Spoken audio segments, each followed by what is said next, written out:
I'm here at Anfield to meet another member of the team behind the team at Liverpool Football Club. Women's assistant manager, Amber Whiteley. Amber, how are you? Nice to meet you. You too. Are you okay? Yeah, I'm good, thanks. How are you? So everyone knows with football, Amber, the physical side's really important, but how do you prepare the players mentally? I think it's so important because you want them to be in the best place possible so they can go out there and perform. We work with the players so closely day in, day out. You notice any slight changes in personality or behaviours, so you're just looking for those changes all the time and then, you know, trying to intervene as early as possible, really. How do you keep the players in the right mindset? I think it's trying to protect them from some of those outside pressures. You've just got to be there for them and put the support in place that they need. If they're happy off the pitch, they're going to be able to perform on it. So I think the person-first approach is so important. Look, before we go and meet the girls, I've been looking at this for a while and I think it's knight to pawn takes rook's bishop. I think that's how they play it. Right, go and meet the girls.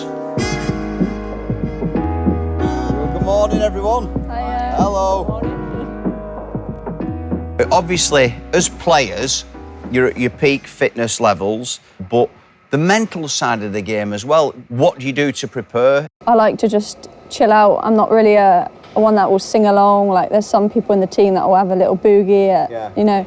I'm like the complete opposite. I'm proper social butterfly, like. But sometimes people take that as that's me not preparing, like not being serious. Without you realising, is that a coping mechanism? When I go within my shell and like go the opposite to how my personality naturally is, I think that's when I sit and overthink things more, and then that affects me on the pitch. After a game, if you win, it's great, isn't it? You know, it's the best feeling in the world. But if you don't... My poor partner at home, I could be in a mood for a very, very long time. And when you lose, you just instantly think, oh, I should have done this. You know, you really pick up on all the bad things you've done. But I think watching it back, you kind of reflect on it, and then you can kind of think, well, actually, I didn't do too bad, but maybe in the next game, I can just work on, you know, the things I should have done just a little bit better. So for me, I think watching it back really helps me. 100%. I think when we watch it back on the Tuesday, we're looking at the things that we've done well because we want to try and instill that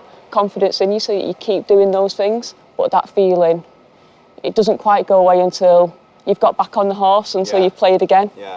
So Ash, you've been at the club from a young age, you've gone all through the academy. Now you've got kind of the AXA head coaches here. How important has that been in your game? We have a girl from the club coming in, and I've spoke to her in the past when I've been through things, and she makes me feel comfortable, like I can speak to her and I can talk to her and I can confide in her, and I feel like that's massively important. It's improved a lot from when I was younger. I feel like it does help you as a person, like, because you don't just speak about football, you can speak about life outside of football as well. So, do you look at young players coming in now and do you sort of make a point of chatting to them or seeing how they feel or making them feel a bit, you know, more included? Yeah, definitely like to think so. When they come up, I like to make them feel comfortable because I know that at one stage that was me. Yeah, of course. Yeah, we're really fortunate that the girls that are coming through our regional talent club get exactly the same support as our first team players from the AXA head coaches and from within the club too. I feel like I probably could have done with that, the pressures coming through the ranks into the first team. It was quite overwhelming, like being so young and Beatty bringing me into the first team, and like you feel the pressure instantly. People can have a hard exterior on the outside, but you have no idea what they're going through on the inside. What are you looking for, Amber, within your team? If, you know, what are the little signs, if anything, you think, oh, they might be struggling a bit at the minute? I think it's those behaviour changes. I know that if Ash isn't, you know, bouncing around the training ground or the dressing room, that something's not quite right. And maybe if Jazz started, you know, behaving like Ash would normally, I'd be thinking something's definitely wrong here.